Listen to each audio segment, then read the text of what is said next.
Bonjour à tous, je suis ravi de vous retrouver, de vous voir. Je me posais la question, est-ce qu'on aurait un texte dans la Bible qui pourrait nous mettre sur les bonnes rails pour cette année? Est-ce qu'on a un texte qui puisse nous encourager à vivre ce que Dieu souhaite que vive son Église? Alors vous vous en doutez, il n'y en a pas qu'un, il y en a plein.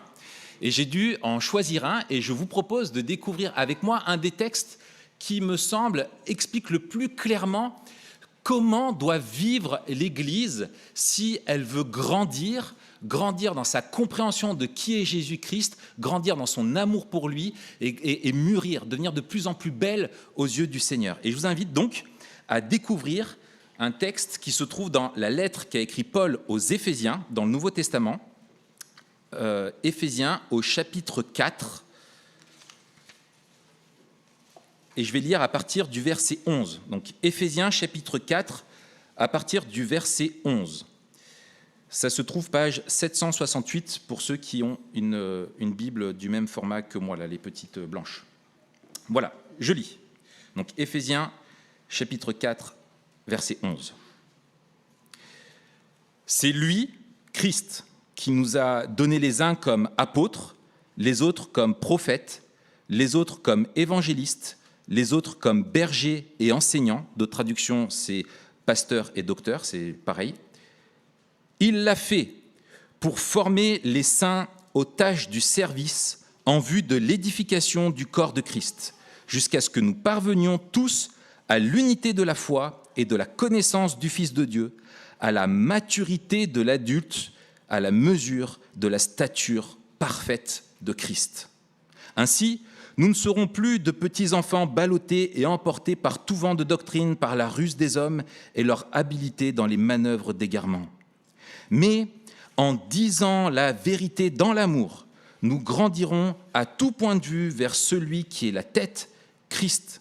C'est de lui que le corps tout entier, bien coordonné et solidement uni grâce aux articulations dont il est muni, tire sa croissance en fonction de l'activité qui convient à chacune de ses parties et s'édifie lui-même dans l'amour. Voici donc pour notre texte. Et il me semble que dans ce texte, l'apôtre Paul répond à 3 questions importantes nous concernant. La première de ces questions, c'est qui est responsable de la croissance de l'Église ? La deuxième, quel est le but de cette croissance ? De quoi parle-t-on quand on parle de croissance de l'Église ? Et enfin, comment l'Église grandit-elle ? Qui, vers quoi et comment finalement ? Et c'est ce que je vous propose donc de découvrir ensemble. Donc qui est responsable de la croissance de l'Église ? Eh bien en fait, le premier mot nous le dit, c'est lui qui a donné à l'Église des uns comme ceci, etc., etc. C'est lui, c'est Jésus-Christ. Christ est celui qui pourvoit aux besoins de l'Église pour sa croissance. C'est de lui dont dépend la croissance. Si Christ ne fait pas grandir, si Christ ne donne pas certaines choses à l'Église, l'Église ne grandit pas. Elle est complètement dépendante de son œuvre par le Saint-Esprit dans l'Église. Il faut que Christ agisse. L'Église est son projet, elle lui appartient et c'est lui qui l'a bâtie comme il l'entend. Et que voyons-nous qu'il donne ? Eh bien, le texte nous dit qu'il donne des personnes, apôtres, prophètes, évangélistes, bergers et enseignants. Ce sont des personnes que Christ donne à l'Église pour sa croissance. Alors effectivement, vous posez peut-être la question, il y a une question d'interprétation. Est-ce qu'il y a encore aujourd'hui pour nous des apôtres et des prophètes ? C'est les deux dons peut-être, dans ceux qui sont mentionnés ici, les types de personnes qui sont données, qui peuvent nous poser des questions. Bien, je crois que le contexte direct de la pensée de l'apôtre Paul nous aide à répondre à cette question. Cette doublette prophète et apôtre revient 3 fois, pour la 3e fois ici dans notre texte, dans tout le début de la lettre.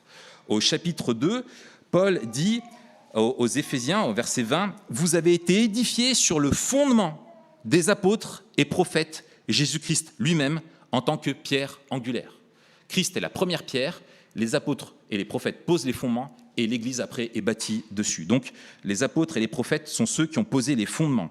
Et au chapitre 3, versets 3 à 5, il dit « C'est par révélation, Jésus, qu'il m'a fait connaître ce mystère tel que je l'ai déjà décrit en quelques mots.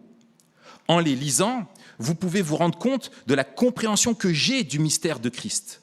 Il n'a pas été porté à la connaissance des hommes des générations passées, comme il a maintenant été révélé par l'Esprit aux saints apôtres et prophètes. Donc Paul parle ici, dans le texte que nous avons, des apôtres et prophètes historiques, ceux de l'époque du Nouveau Testament, qui ont posé les fondements de l'Église, qui ont révélé le message qui était voilé jusqu'alors, le message de l'Évangile, qui ont expliqué le sens de la croix et qui ont posé les fondations. Et les fondations, on les voit, on l'a vu quand on a étudié le livre des Actes, c'est la Pentecôte, c'est la réunion des Juifs et des non-Juifs dans un seul et même peuple, l'Église. Dans ce sens, il n'y a plus d'apôtres, il n'y a plus de prophètes, nous bâtissons sur leurs fondements. Mais est-ce qu'on peut s'interroger sur le fait que, est-ce qu'aujourd'hui, on pourrait penser à ces dons-là qui seraient donnés à l'Église d'une manière plus faible, pas au sens historique et fort de l'autorité qu'avaient ces personnes-là, uniques, qui avaient reçu un mandat de la part de Christ directement, mais d'une autre manière. Je crois que d'une certaine manière, quand on réfléchit, quand on pense à des missionnaires qui sont appelés pour aller dans des territoires où l'Évangile n'a jamais été annoncé, quand on pense aux implanteurs d'églises qui créent de nouvelles églises là où il n'y en a pas, ils font une activité qui ressemble à celle des apôtres. Mais ce sont des missionnaires, ce sont des implanteurs, ils n'ont pas l'autorité des apôtres, ils n'apportent pas un nouvel évangile, ils ne vont pas écrire de nouvelles lettres qu'il faudrait rajouter à la Bible, mais ce sont des personnes qui ont une activité qui leur ressemble. Et heureusement que Christ continue de donner des personnes et appeler des personnes pour aller créer de nouveaux champs missionnaires dans le monde, puisque la bonne nouvelle doit être annoncée dans le monde entier, et c'est ainsi que Christ bâtit son Église. Et c'est la même chose pour, je crois, la question du prophète.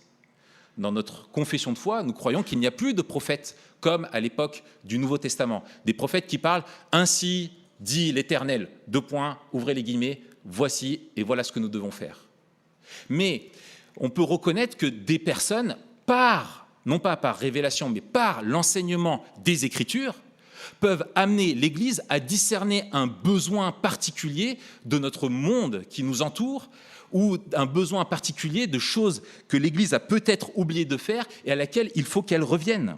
C'est John Stott qui disait que le don prophétique ou la prédication qui pourrait être prophétique pourrait se référer à une sensibilité particulière aux défis et besoins de notre monde contemporain et comment le message de l'Évangile y répond. Et donc j'insiste, ce n'est pas un enseignement par révélation, un prophète qui dit « moi Dieu m'a dit et voilà ce que je vous dis », mais l'enseignement des Écritures d'une manière particulièrement adaptée et qui répond aux défis de notre époque. Nous vivons à une époque trouble et on peut penser à tout, par exemple, les troubles qui sont liés à l'identité qu'on a aujourd'hui, à la question de la révolution sexuelle, à la question des mouvements migratoires, à la question de l'écologie, à tous ces sujets-là qui sont des sujets brûlants. Eh bien, quand l'Église y fait face par une réponse qui est biblique, fondée sur les Écritures et qui montre que la vision biblique du monde est la réponse à laquelle nous avons besoin, c'est une certaine dimension prophétique, nous pourrions dire. Paul continue, il dit qu'il a aussi donné les évangélistes. 3 fois, le mot revient dans le Nouveau Testament. Ce sont des personnes qui sont données à l'Église avec un fardeau particulier pour le message de l'Évangile et le faire connaître au-delà de l'Église, aider l'Église à grandir et amener à l'Église à répondre à cet appel de Christ, cet appel missionnaire, à aller vers les non-chrétiens, ceux qui se posent des questions quant à la foi, et pour aider l'Église à grandir dans son témoignage dans la région dans laquelle elle est. Et puis, Paul parle des bergers et enseignants, pasteurs et docteurs, on pourrait traduire. Eh bien, là encore, certains théologiens pensent qu'il y a d'un côté les bergers, de l'autre côté les enseignants. D'autres pensent qu'il c'est un seul mot, berger, enseignant, pasteur, docteur. Je ne vais pas du tout trancher là-dessus, je n'ai pas la compétence pour ça. Mais les bergers sont donc traduits par pasteur, qui est aussi interchangeable dans le Nouveau Testament avec l'ancien. Mais l'ancien souvent se réfère plutôt à la responsabilité et le pasteur plus à ce qu'il fait, c'est-à-dire à prendre soin et à enseigner. Et d'une certaine manière, tous les anciens, tous les pasteurs sont appelés à enseigner, mais il semble que Paul fait une distinction entre les anciens et le don d'enseignement en particulier. Si tous sont appelés à enseigner, eh bien, il y en a certains qui ont un appel, une capacité particulière à enseigner les Écritures. On le voit dans la lettre de Paul aux Romains, où il dit que ceux qui ont ce don d'enseignement doivent s'y consacrer et que ceux qui enseignent, Timothée, qu'ils doivent être aussi mis à part pour cela et consacrés à cela. Tous ces dons, finalement, ont un lien avec l'enseignement des Écritures. C'est pour ça qu'on les appelle souvent les ministères de la parole, les ministères de l'enseignement de la parole de Dieu, de la Bible. Et il faut chercher, je crois, à identifier la diversité de ces dons, mais ne pas chercher à tout prix à enfermer les gens dans des boîtes. Nous pouvons le voir, des personnes qui, on pourrait les mettre dans différentes cases à la fois, où on aurait du mal à les situer peut-être dans une en particulier. Et appliqué à notre Église locale, eh bien, il faut louer Dieu et remercier le Seigneur, réfléchir au fait que l'Église doit avoir une pluralité de responsables pastoraux, une pluralité d'anciens qui ont un tronc pastoral en commun, parce que je crois que tous ces dons-là ont une dimension de prendre soin, de veiller et d'aider, de conduire l'Église, donc ont un tronc pastoral en commun, mais que les différents responsables ont des dons, des appels qui sont complémentaires, qui sont interdépendants et qui aident tous ensemble à conduire l'Église grâce à la parole de Dieu. Quel est le point commun et quelle est la mission commune de ces personnes ? Eh bien, Paul le dit ici, il l'a fait, il a formé, il a donné ces personnes, il l'a fait, verset 12, pour former les saints aux tâches du service en vue de l'édification du corps de Christ. Qui fait le service dans l'Église ? Qui sert l'Église ? Qui est responsable du service et de la croissance de l'Église ? Les responsables pastoraux, ces personnes-là ? Non, pas du tout. Regardez, il l'a fait pour former les saints aux tâches du service. Les saints, c'est-à-dire les chrétiens, ce sont les chrétiens qui sont responsables du service dans l'Église. C'est eux qui servent. C'est l'Église qui sert et qui bâtit l'Église. Ça veut dire que les responsables, les anciens, ne doivent pas assumer tous les ministères dans l'Église, mais qu'ils doivent s'assurer que tous les ministères, tous les services sont bel et bien à l'œuvre dans l'Église.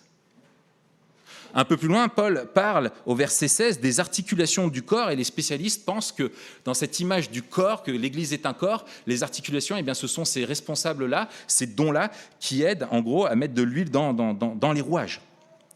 Mais les responsables n'ont pas la simple responsabilité de prendre soin de l'Église, mais d'apprendre à ce que l'Église veille sur l'Église, à ce que l'Église prenne soin, que les membres prennent soin les uns des autres.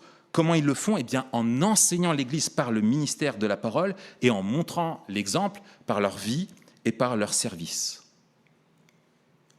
Qui est responsable de la croissance de l'Église ? Qui bâtit l'Église ? Qui sont les ouvriers qui servent et font grandir l'Église ? Eh bien, ce sont les membres de l'Église. Ce sont les chrétiens. Et tout le monde a son rôle à jouer. Le Saint-Esprit donne des dons, équipe chacun des enfants de Dieu pour qu'ensemble, ils puissent se servir les uns les autres et ainsi grandir et ressembler de plus en plus à Jésus-Christ en tant que communauté.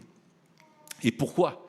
Pourquoi est-ce que ce sont ces dons-là qui sont les formateurs ? Pourquoi ce sont ces personnes-là, ces apôtres, ces prophètes, ces pasteurs, ces évangélistes qui sont là pour former l'Église à leur service, au service, pas à leur service à eux, hein, au service de l'Église, vous m'avez compris. Pourquoi ? Eh bien, parce que les apôtres et les prophètes ont posé les fondements de ce qu'est l'Église. Pour le dire autrement, nous ne pouvons bâtir l'Église comme nous le voulons. C'est la parole de Dieu, c'est la Bible qui est la source d'autorité en matière de foi, en matière de ce que nous devons croire et de comment nous devons vivre la vie d'Église. C'est elle qui nous dit, ce n'est pas à nous de vivre l'Église selon notre bon vouloir, que ce soit les différents services, le culte, les différents projets ou la manière de nous comporter entre nous, ce n'est pas à nous de décider comment nous devons vivre l'Église. C'est la parole de Dieu qui nous conduit. Et les ministères de la parole sont des personnes qui sont là pour expliquer, aider l'Église à appliquer, former les chrétiens à vivre la parole et à l'utiliser dans l'Église. En bref, ce que souligne Paul ici, c'est que le ministère des responsables est de former au ministère les autres. Le fruit du ministère des responsables pastoraux est le ministère des autres. Pas simplement ce qu'eux ils font, mais comment ils vont aider l'Église à être équipée pour appliquer et vivre la parole au sein de la communauté. C'est donc une question pour nous, avant tout pour nous les anciens. Est-ce que nos ministères permettent de rendre l'Église capable? Est-ce qu'ils forment? Est-ce qu'ils aident les gens à s'engager dans le service? Ou est-ce qu'on les rend encore plus dépendants que nous? Mais c'est aussi, je crois, valable et une bonne question à se poser pour toutes celles et ceux parmi nous qui sont engagés dans différentes responsabilités. Comment pouvons-nous, pas simplement guider et organiser, mais équiper, former, permettre aux autres de grandir et de s'engager aussi au service du Seigneur? Comment lever une nouvelle génération de servantes et de serviteurs? Nous devons progresser et on ne veut pas se cacher derrière ce qui marche bien dans l'Église, ni défendre un bilan comme le font certains communicants en politique. Mais si nous voulons progresser, nous ne pourrons pas faire progresser l'Église sans vous, sans nous tous. Nous avons besoin tous ensemble de nous saisir de notre responsabilité de service les uns auprès des autres. Et donc on arrive à la deuxième grande question, je crois, à laquelle répond Paul. Quel est le but de la croissance de l'Église? Verset 12. L'édification du corps du Christ, jusqu'à ce que nous parvenions tous à l'unité de la foi et de la connaissance du Fils de Dieu, à la maturité de l'adulte, à la mesure de la stature parfaite de Christ. Et ensuite, il dit la même chose finalement par la négative. Ainsi, la conséquence, ainsi, nous ne serons plus de petits enfants ballottés et emportés par tout vent de doctrine, par la ruse des hommes et leur habileté dans les manœuvres d'égarement. Quel est le but de la croissance de l'Église? Paul parle ici de maturité et d'unité. D'unité parce que l'unité est indispensable à ce que les membres soient engagés les uns envers les autres. L'unité dans l'Église n'est pas simplement le fait que on a du plaisir à se voir, c'est génial d'être ensemble, on apprécie, on se fait des blagues, on se tape dans le dos et c'est super. L'unité, ce n'est pas non plus le fait qu'il n'ait pas de conflit dans l'Église. C'est génial, on est unis. Non, ce n'est pas ça l'unité. C'est bien plus que ça. C'est l'engagement mutuel à se servir les uns les autres, à être solidaires les uns envers les autres pour pouvoir grandir ensemble. C'est plus que l'absence de conflit. Je pense qu'on est tous bien conscients. L'unité, c'est l'engagement communautaire des uns envers les autres pour vivre et chercher à ressembler de plus en plus à Jésus-Christ. C'est ça l'unité dans la foi, l'unité dans la connaissance de Jésus-Christ. L'autre but que souligne Paul ici dans ce texte, c'est celui de la maturité. Et ce qui est, je trouve très beau, c'est que Paul mélange deux images, celle de la construction du temple. Vous savez, l'Église est cette image du temple, elle est le temple dans lequel Dieu réside par le Saint-Esprit. L'Église est le temple et l'Église est aussi le corps de Christ dont il est la tête.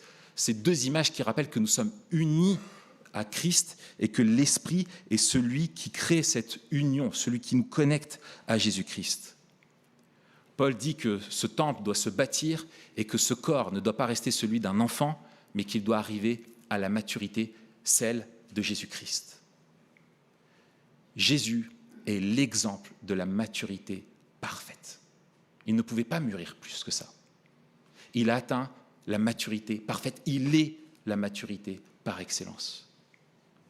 Il est l'exemple de maturité en matière de foi, l'exemple de maturité en matière de vie affective, en termes de relations, d'engagement dans la mission. Christ est le modèle que nous devons chercher à imiter. Toutes les facettes de Christ. Et l'Église qui mûrit est une Église qui ressemble de plus en plus à Jésus-Christ.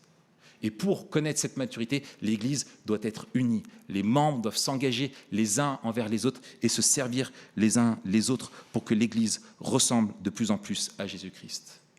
Mais ce n'est pas qu'un but individuel.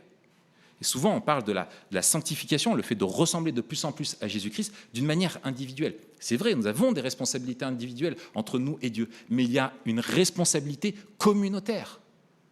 Et je crois que les Écritures affirment qu'on ne peut pas parvenir à la maturité spirituelle sans une vraie vie communautaire d'Église. On ne grandit pas seul avec Dieu. On est intégré dans un peuple et on a besoin des autres pour nous aider à grandir. Et les autres ont besoin de nous pour grandir dans leur foi et ressembler de plus en plus à Jésus-Christ. C'est la pédagogie que Jésus a voulu. Il y a une implication, je crois, importante pour nous.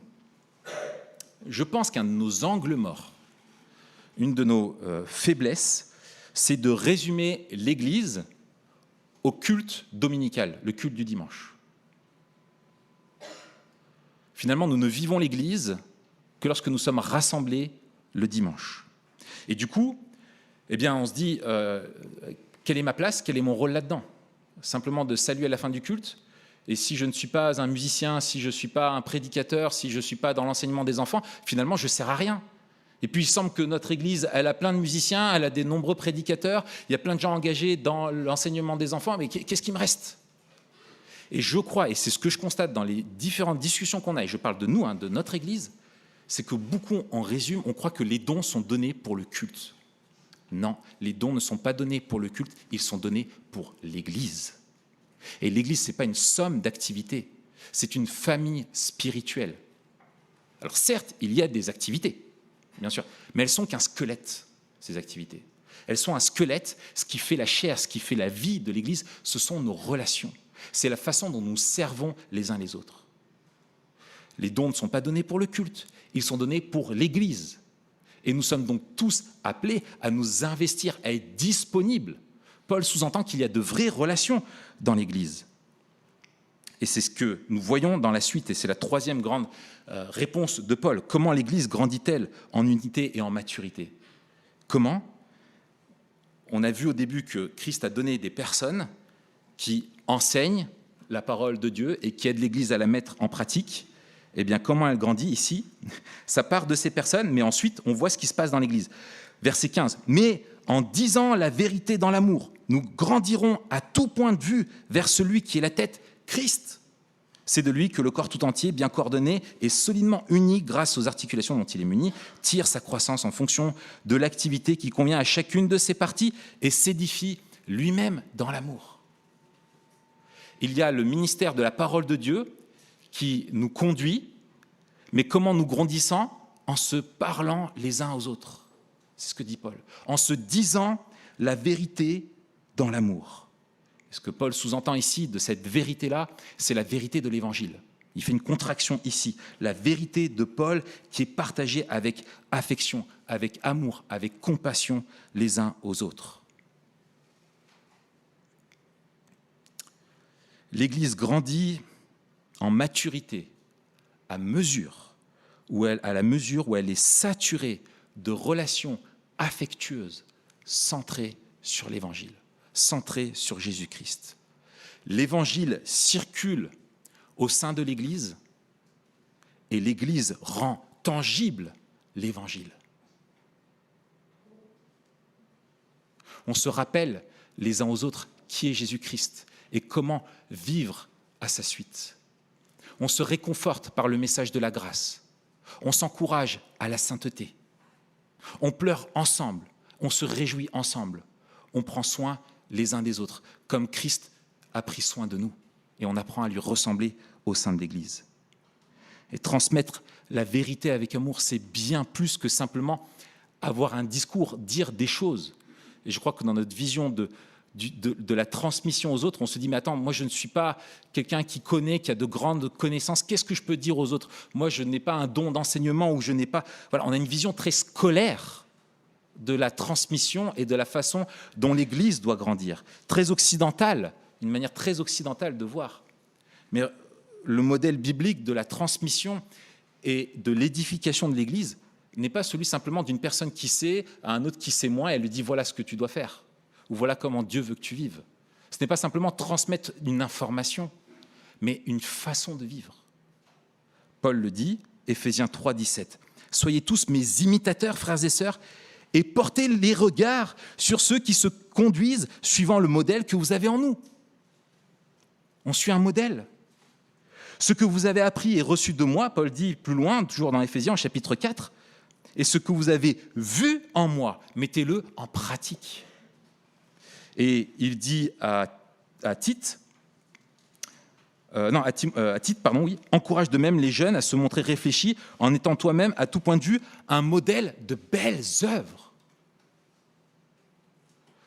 On ne parle pas simplement de se transmettre la vérité d'un discours, mais d'une façon de vivre, les uns avec les autres. La première question à se poser n'est donc pas dans quoi est-ce que je pourrais m'investir, où est-ce qu'il y a une place pour moi dans l'Église, mais plutôt qui puis-je aimer ? Qui puis-je servir à l'image de Jésus-Christ ? Qui puis-je encourager ? Comment prendre soin de mes frères et sœurs ? Ce sont les questions que nous devons nous poser.